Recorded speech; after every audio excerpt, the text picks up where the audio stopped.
Well, hello everyone. I'm Justin Sitron. Tough acts to follow. I'm nearly as eloquent nor charming and funny as my colleagues, but I'm gonna do my best. At the Center for Human Sexuality Studies, which is where Dr. Pillai and I are housed at Widener University, and where Dr. Satterley also is, but he adjuncts for us because he's in social work. Our vision of the world is a workforce staffed with transformative leaders who advance sexual rights in the pursuit of social justice. And our mission is to provide educational programming informed by awareness of and a responsibility to systems of marginalization, inequality, and oppression.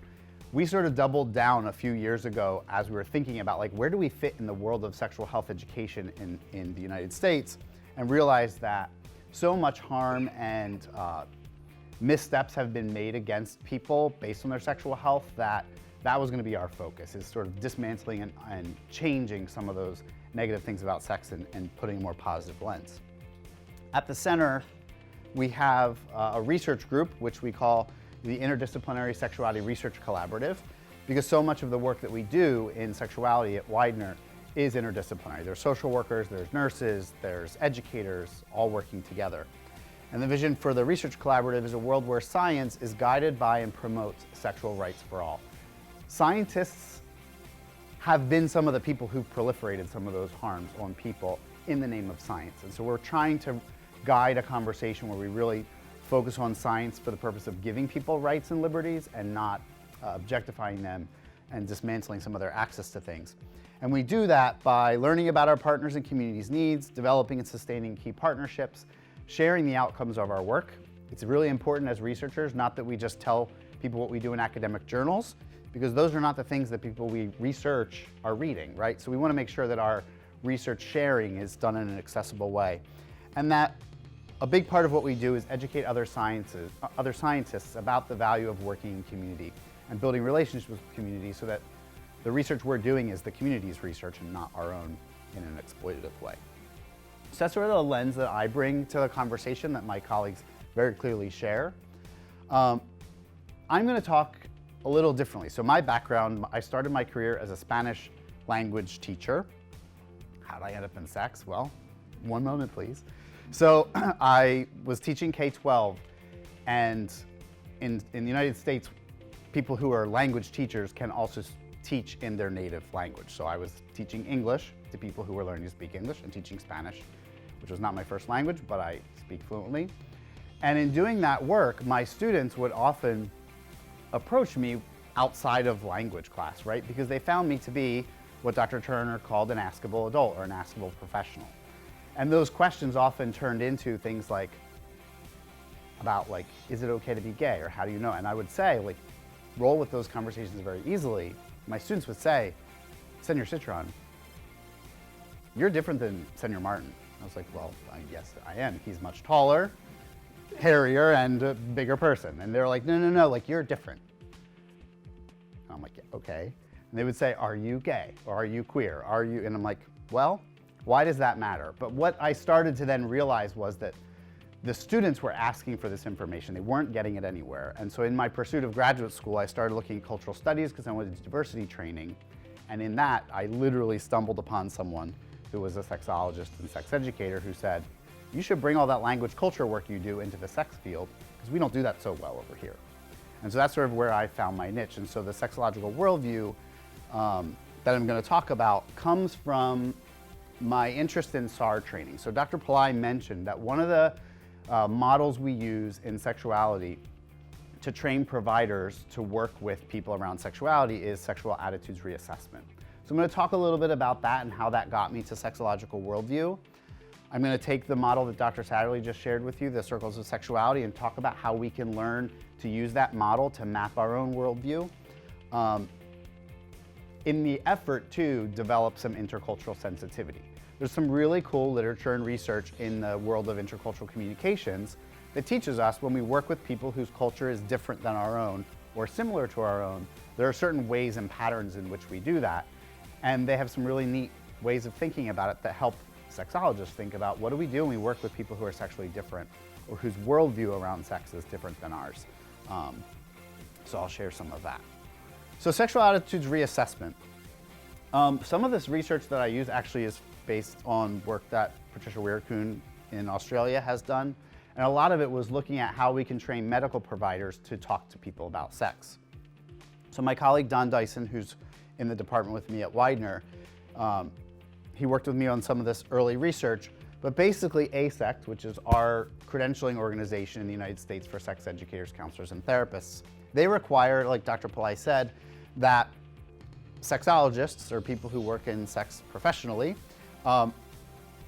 attend a SAR training. There's a certain number of hours we're supposed to have, and the goals of that training is to increase professionals' understanding of the wide variety of sexual behavior, right? Because we know that not everybody's sex is like ours, and so it's important to know that diversity. To increase our comfort, to promote non-judgmental and respectful attitudes, and to increase the awareness of the extent to which we assume our attitudes are the attitudes of others, right? Because we walk through the world and we see people who remind us of other people we know, or who remind us of ourselves, and it's very easy to say, oh, you're this person. I know who you are. But it's important through this process of the SAR that we unpack all that and see who are we, so that we can see who other people are. The research that's been conducted on the effectiveness of these programs has not been very effective. What they found is different research. So some researchers have found putting people in a SAR curriculum really works. And other researchers have found that it doesn't work. And some researchers have found that, like, we're not really sure what to make of this, right? The data just sort of don't support either it working or not working. And in my looking at that research, some of the tools that they were using were these. So flooding is this idea that, like, I'm going to expose you a stimulus. I'm going to give you so much of that stimulus that you no longer react to it. It just sort of like numbs you, right? It relies on this idea of cognitive dissonance, is that when I'm exposed to something that I don't understand, our brain is naturally sort of accommodates those things and will eventually find comfort, because that's where we'd rather be than in that dissonant place. But desensitization, like if I teach you to be not sensitive to something anymore, you're not necessarily a very nice, friendly person to talk about that thing, right? Because you kind of have this flatness to you about it. So that's not necessarily helpful in doing the work we do.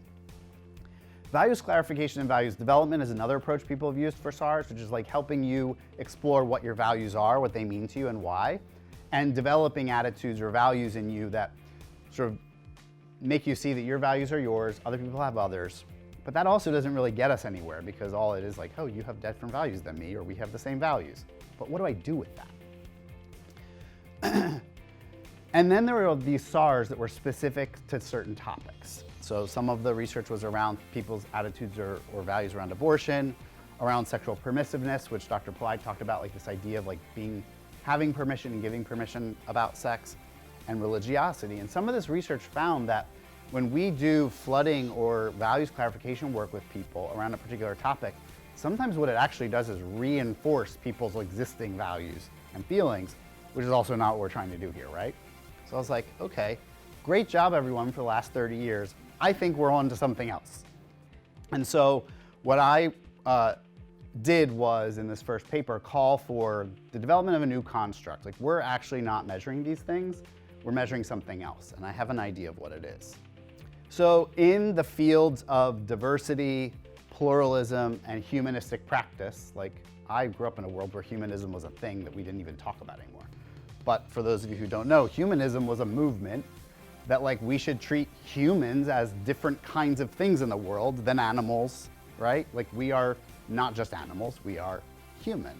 And so the humanist approach was that we have different ways of interacting with each other. There's this expectation of a complexity, right? To be a fully human person. It's kind of something we don't talk about very much anymore, because it's been sort of just established that that is a way to be in the world. Pluralism is this study and a philosophy that looks at the value of diversity. A pluralistic society is a society in which differences exist together, and that difference in and of itself has value. In the United States, you'll often hear people say things like, we're a nation of immigrants. We are a place, which is not all true, right? Not everybody immigrated. Some people were brought, some people were oppressed, who were already there. But this idea that we exist together in a community of people who are different, and that is valuable. And then diversity work has really been about some of the things we've been talking about. So I'm like, this I think is more like what the SAR is trying to do than change attitudes or values. In the social work literature and counseling literature, these scholars have all been working on this concept of worldview, which I'll get to in a few minutes. But I was like, that actually is more complex than attitudes and values, because it's not just what those values are, but what those values tell us about the meaning of things, right? Explain that more. And then I just stumbled upon, like, literally 2 sentences in Robert Francoeur's book that he published in 1991 about this idea that some people's worldview is fixed, which means it's not changing, and other people have this idea of like a process worldview where like it's always changing, and they're just, and he almost describes like there's this 2 different kinds of people in the world. And I'm like, or do people change?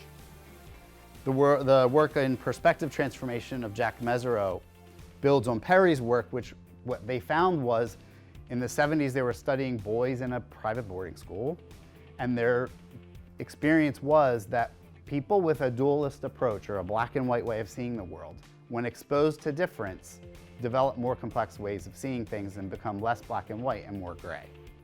And so they use the terms dualistic to relativist. And the goal then, what I started to see the beauty come out was, what we're trying to develop in sexuality professionals is a relativist perspective on sexuality. We want people to see that my way of seeing things and understanding the meaning of them is just one way in the world, and that other people have different ones. What I'm trying to then figure out is how do we teach people to work in those differences and similarities. Sexological worldview, what's that? So sexological worldview is the construct that we are developing, and that I've got a pretty good definition. One I'm going to share here is published, but I don't love it because that's how things work as things go on. And peer review means people give you feedback, you change it, they give you other feedback, you change it, they still give you feedback. But anyway, this idea, what I did was I interviewed sexologists about their experiences of other people. I had a panel of experts who gave me some ideas of what they thought about what I was doing. And this is the definition that I came up with. I'm not going to read it to you. You can take a look at it. It's not that important. What's more important is what I'm going to tell you about it. So essentially what it is, it's the lens through which we see the world, the things we see. For example, marriage.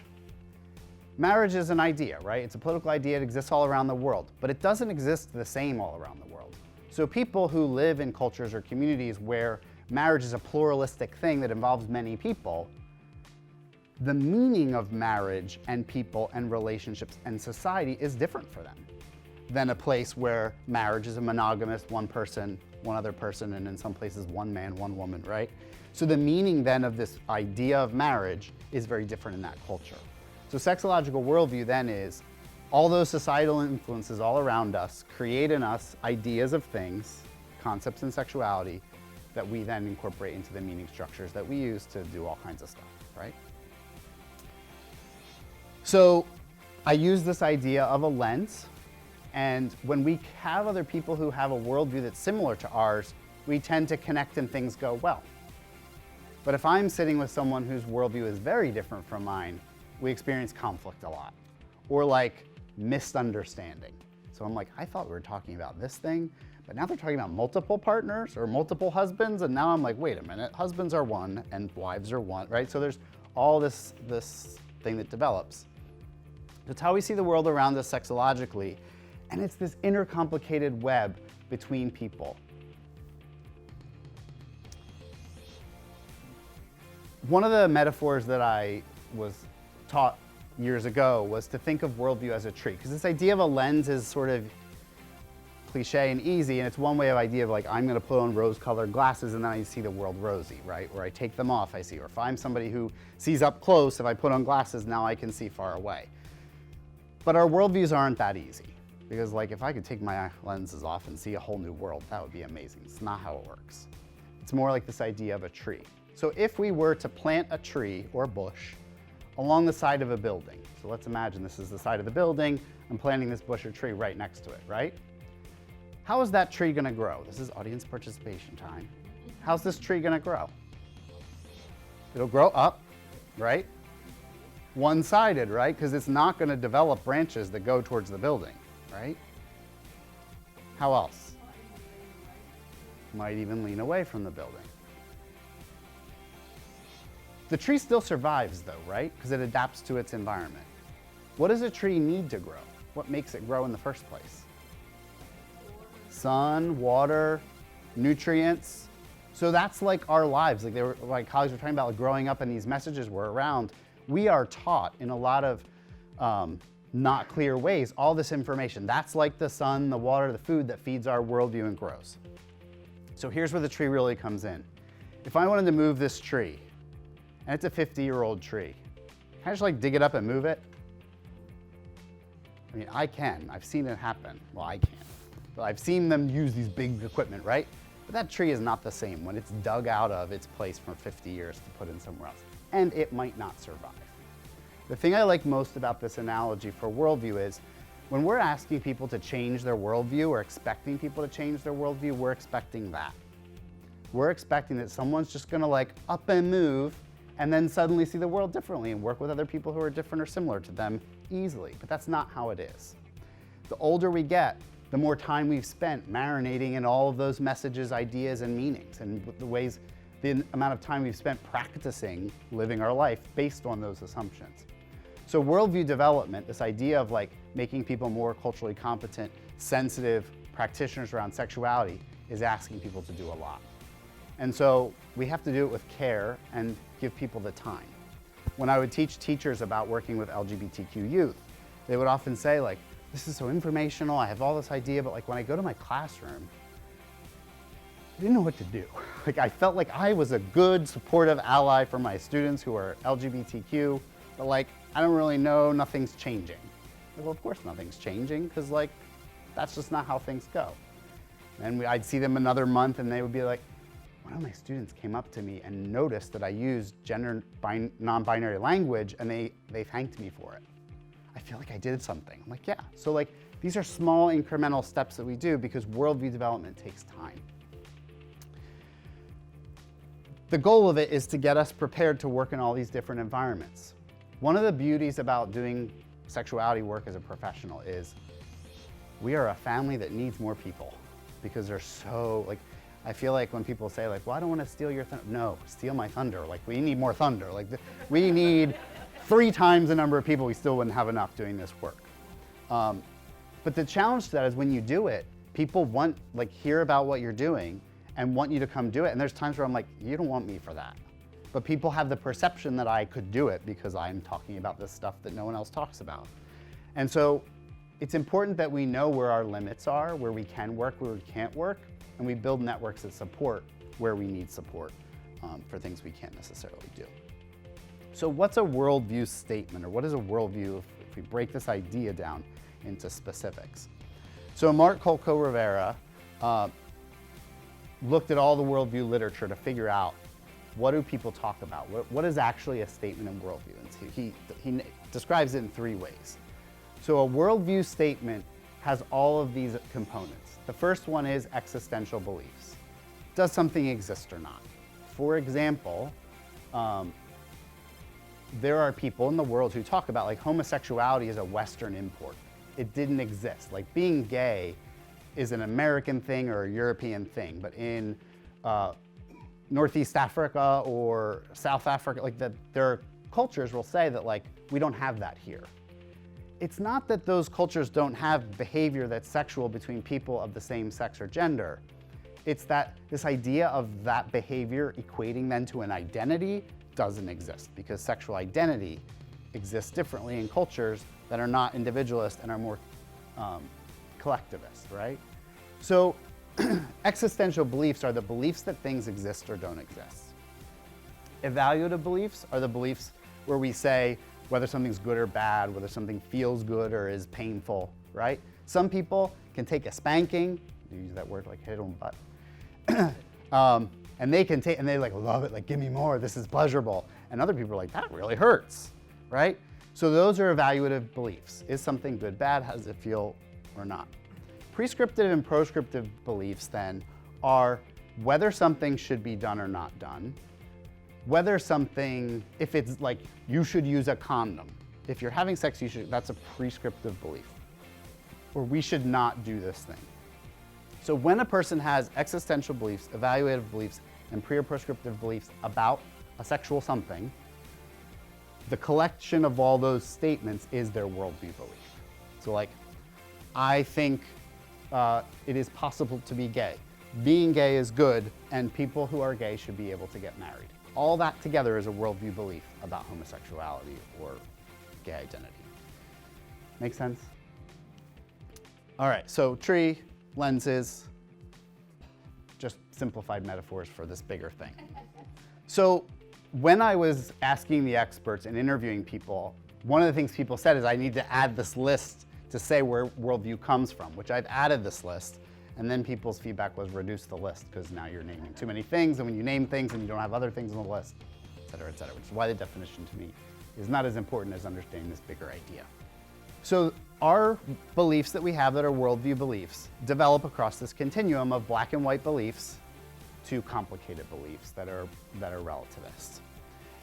And when we're trying to develop professionals like social workers to work with a broad array of people, we want to develop in them a more relativist way of thinking about sexuality. So when I have somebody who comes to me, I'm able to know, if I look in the mirror, what do I think about what they're talking about, so that I'm able to set that aside or leverage it to work with the person I'm working with. So this is where the circles come in. So Dr. Satterley presented this set of topics. So when I do this work, people are like, well, how do I know what my sexological worldview is? Like, how do I know where I stand on all this? Because, oh my, there's 5 circles full of 8 to 10 topics each. So it's like 50 ideas that I have to think about. So I've been working on developing this a little bit more operationally because the culture we come from affects all these topics. Our spiritual belief systems, or the lack thereof, affect these topics, which make them really cumbersome. So what I've done is come up with this idea, and think about yourself for a minute as I do this. On the inside of this pentagon are the ideas about our sexuality that are most important to us. They're like the things that we would not, they're the things we always have on our mind, right? On the outside of that are the things that are less important. They're things that like maybe don't ever cross our mind at all because it's just not on our radar. So for example, my gender identity is as a man. And if I think about that for me at this point in my life is like neither very important or less important. But when I was 10 and I was bullied because I was a sissy boy and because I acted gay and I wasn't interested in girls, that was like front and center on my radar. My entire day revolved around making sure I walked right and that my pitch in my voice was right, that I flirted with girls so people wouldn't think something weird about me, right? So these also change around our lives. My sexual orientation as a gay man is pretty important to me, especially in the United States, in a time when like marriage has only been legal for a few years. I'm a divorced gay man. There are not many of us out there in the world because we didn't have long enough time to be married, let alone get divorced. Protecting against HIV is something I grew up as a teenager in the 90s. HIV was something people were dying from. So for me, it's hard for me to have a sexual relationship with someone and not have HIV as something I think about. The young people I work with now are like, HIV is a chronic illness. If you get it, you just take your medicine, it's fine.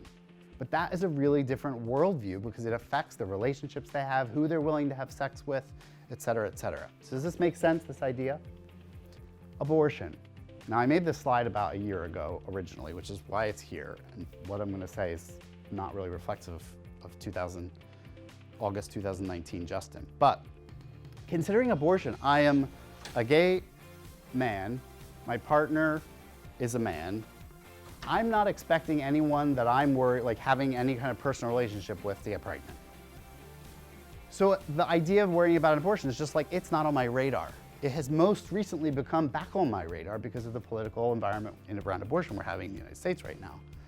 But for people who can get pregnant or who have been pregnant or maybe who've had an abortion, this idea is here. My point for bringing this up is it doesn't make you a bad person or a good person for having more things in the middle or more things on the outside. What's important is that you know where you are. What are the things you worry about for you? Because the reality is some of your clients are not going to be worried about those things. They're going to be worried about other things that might be things you never think about. So some of our job here is to figure out in those circles if I were to go through each of these circles, is this a topic that's really central to who I am and what I worry about, or is this something that's not? And that kind of starts, it's not the answer, but starts to give us a little bit of a idea of conscious, unconscious bias, right? Sometime when you're bored, maybe tonight, get out the circles, go to a website, because you can circles of sexuality, you'll find them, and you can do that little mapping exercise to see like which ones are the ones that are in the middle for you, which ones are on the periphery for you. So when it comes to working with other people, our brains rely on stereotypes and generalizations. It's just how we live. I'll tell you, the one that's up against my mind right now is left side of the street, right side of the street, left side of the sidewalk, right side of the sidewalk. And I keep telling my colleagues, I'm like, go left, go left, go left. And I get to the steps in the train station and I go right, and people are walking at me, rolling their eyes, right? But that's my brain, like I am so reinforced, right? And Americans, we're good rule followers, we like our rules. So like I am like, stay to the right, stay to the right. But anyway, so that's a generalization, but a stereotype can become like, if I lived here and did this all the time, I might create a stereotype for people that like people who look like me and do this thing are bad people, right? I heard a person on the train talking about, or not on the train, on the airplane, talking about when she moved here as an American, she would tell people she's Canadian. Australians, she's like, and then I learned that like Australians treat Canadians more poorly than they would treat an American, because Canadians ought to know better because we're all part of the same like Commonwealth, but Americans, you know, you don't know any better, so it's okay. But anyway, this idea that like, so stereotypes and generalizations are two sides of the same coin. Stereotypes are when we expect things from other people, and then we kind of have this negative idea based on those stereotypes. Generalizations can be helpful, right? If I know that a transgender student walks through their daily life experiencing prejudice because of their gender, there's a lot of ways I can make some assumptions about what their life might be like and be supportive for them. But if I'm operating from a generalizations point, it means I also recognize that just because that's the generalization I expect doesn't mean it's their experience. Because maybe that transgender child has two transgender parents and goes to a really liberal, progressive school and doesn't experience the things many of their peers might. So that's the difference between generalization and stereotype. So we need these generalizations. Generalizations and working from generalizations support a complex perception and a complex set of experiences, and it's our responsibility to develop complex generalizations so that we can be supportive of the people we work with. So how do we do that? What does that look like? So first we have to develop the capability to shift perspectives and adapt our behavior, right? Like if I were to walk up to any of you and go like this, look there, good. We operate on the same generalization of what that behavior is. Really though, like sticking my arm out in front of another person is a really arbitrary thing to do. Like I could stick my leg out too, right? That doesn't have meaning if I stick my leg out to you, but if I stick my arm out, that means shake my hand. If I were working in a culture where handshaking is not a greeting, people would be like, why are you putting your hand in my face? Like, leave me alone. But we learn and can learn how to adapt those things. We can learn that we should use the word partner. We can learn that we should give our pronouns when we introduce ourselves so that people know the ways in which they should talk to us about our gender or about to other people. It helps us establish these cross-cultural goals around diversity and inclusion. It's developmental and it's learned. So we all have this capacity because we were born into an environment that taught us this in the first place. What we then need to do is present ourselves to other environments that teach us new things so that we can develop and learn and grow. The other thing about them is that they're formal and informal. And so many people, when it comes to sexuality, come into the field for a passion or interest that they have, and that drives their engagement and their professional development. I've had people struggle and say, like, and I just don't understand why I don't connect with certain people. It's like, well, have you thought about what you could do to expose yourself to some of those differences that you might not otherwise get exposed to? So we can do formal things and we can do informal things that will help us expand and grow our competence. It's easy in international contexts for us to have these examples, right? But when we're within our own community, it can be a little harder because things are much more nuanced. So it's not just about foreign differences. It's not just about these big ideas of sexuality that are different.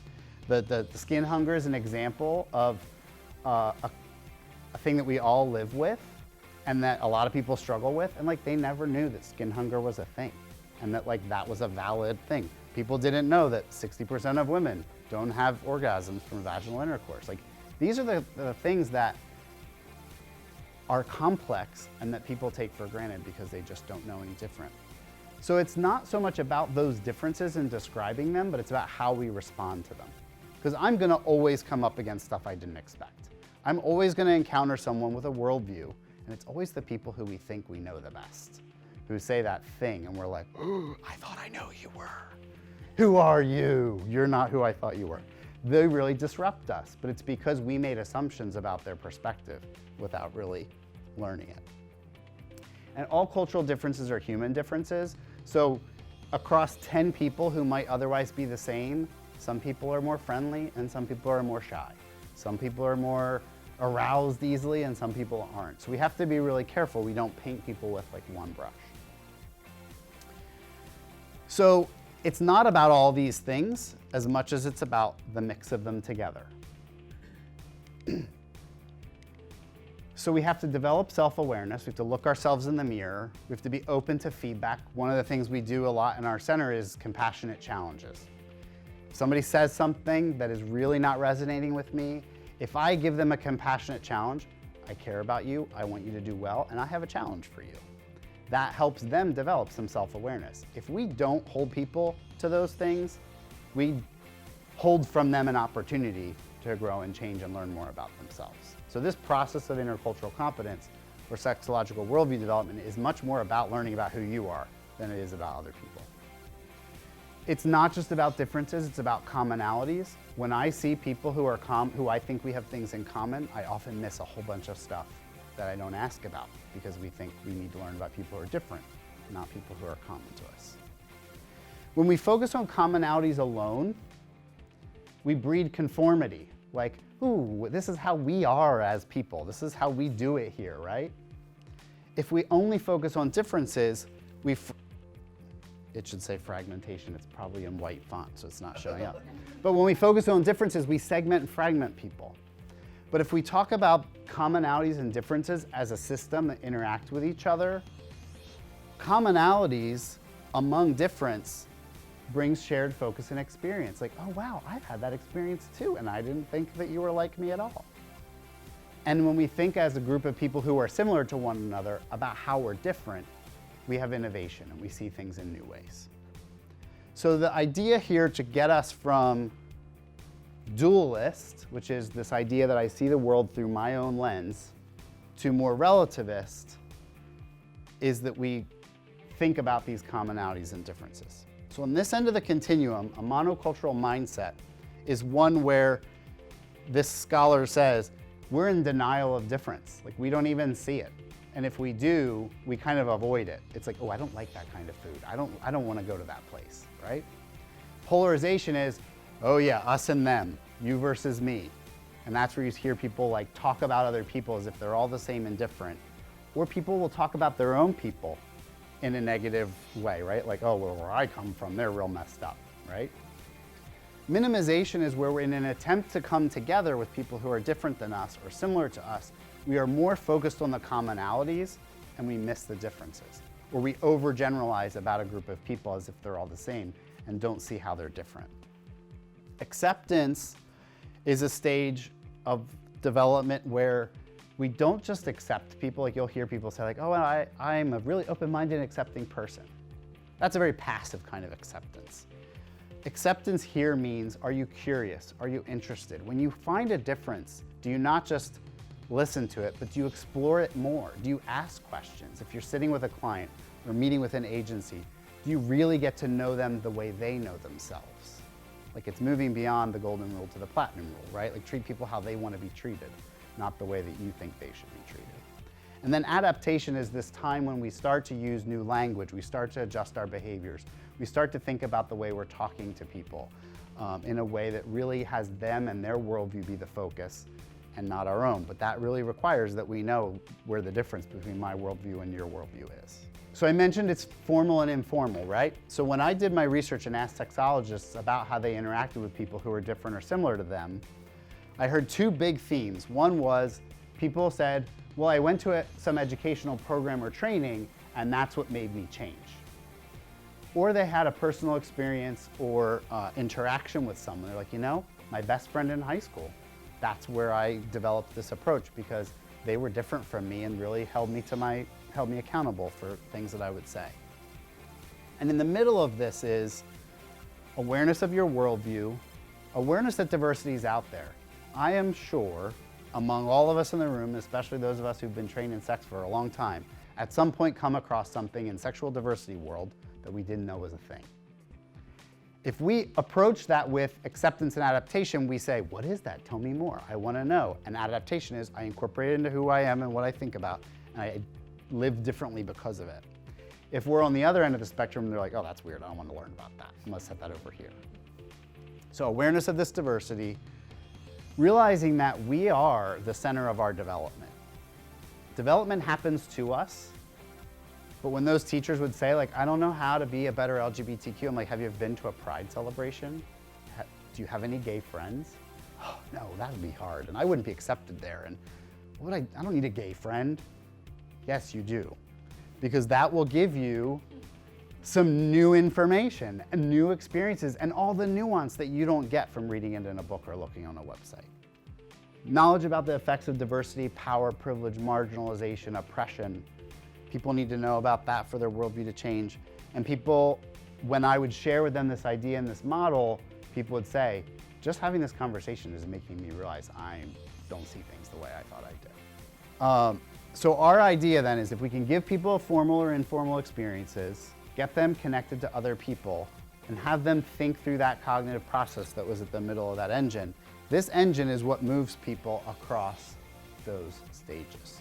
And so a lot of the work that I try to do in devising workshops is figure out where are my people? Are they here or here? Because they need different learning experiences than people up here. Sometimes what they need down here is that flooding desensitization stuff so that they can actually talk about sex in the room. But if they're already there, then up here what they need are some of those complex models and theories and other things. And I think that's my time. Ta-da! So